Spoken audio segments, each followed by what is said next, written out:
Hey, Resurrection family, it's Pastor Gruenwald, your midweek connection. I don't know what else to call it, but just touching base. So, a couple things. I've got one thing I want to talk about in particular, but before that, two things. And the first is live streaming. Live streaming has been great.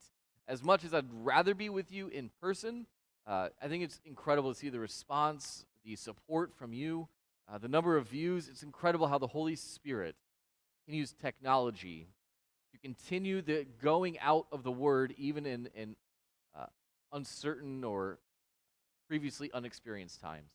So live streaming has been interesting and fun. It's different and really exciting. We want to keep improving it. So we got approval.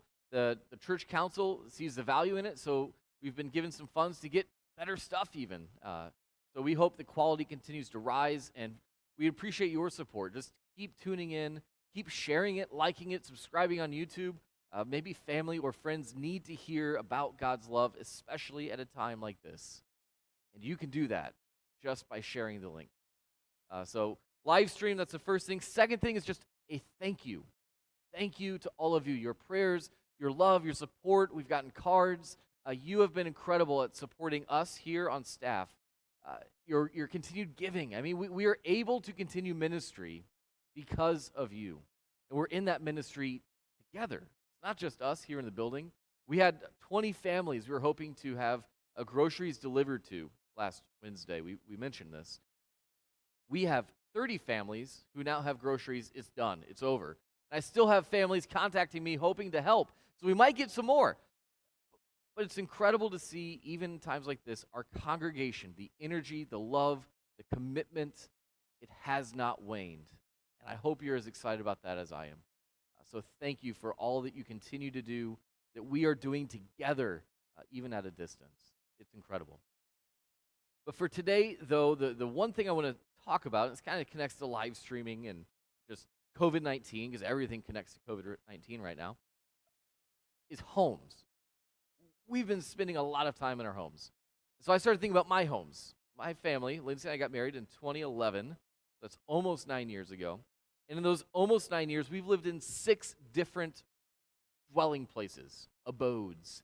We've lived in McAllen, Texas. We then moved to St. Louis. We had 2 different places in Albany. And then we have had 2 different places here in St. Louis. 6 places in 9 years. And some of you have had more or less and larger or smaller time frames. But as human beings, we think about our home, our dwelling place, in terms of 4 walls, a roof, and God willing, a plumbing system. That's where we dwell. That's our home. But the scriptures have a different way of understanding God's dwelling place. Repeatedly and throughout the Bible, we are reminded that God's dwelling place is not about 4 walls or a roof, but it's about 4 chambers of the heart. It's about fingers and toes and armpits and belly buttons. We are reminded over and over that God's dwelling place is with you, not just in this building. I hope that's a comfort for you, especially at a time like this, that God is with you. We're reminded multiple times in the Old Testament, in Leviticus, God says, I will walk among you and be your God, and you shall be my people. In Ezekiel, it says, my dwelling place will be with them. He's talking about us. And I will be their God, and they will be my people. And St. Paul reiterates this and even expands on it in his second epistle to the Corinthians, chapter 6.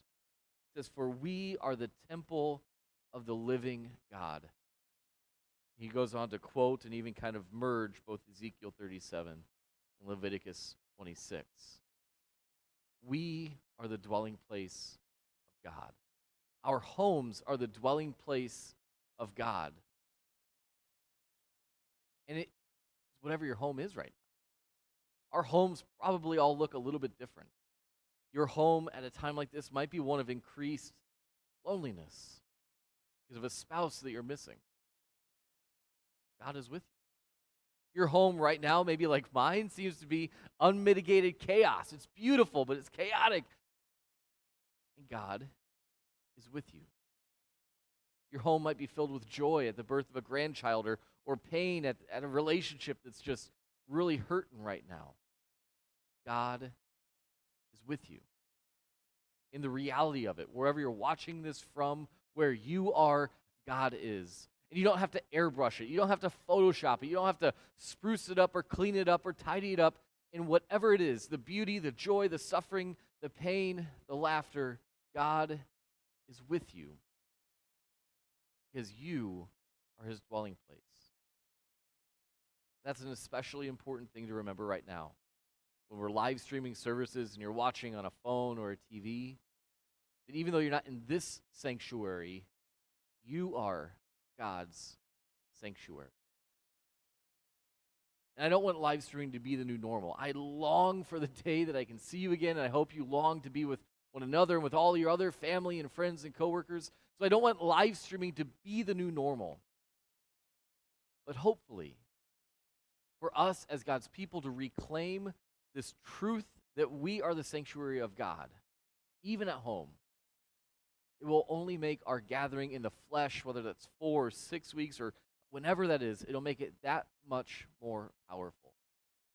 When we gather once more around Jesus' body, his blood, we're able to shake hands, exchange hugs, and be the people of God together.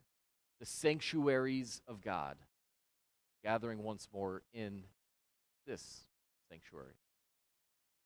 So until then, wherever you are, whatever your dwelling place might look like, know that the Lord is with you. You are his sanctuary, and you are the place where his glory dwells.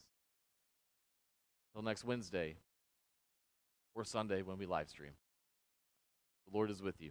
We miss you. We love you. We're going to talk to you again soon.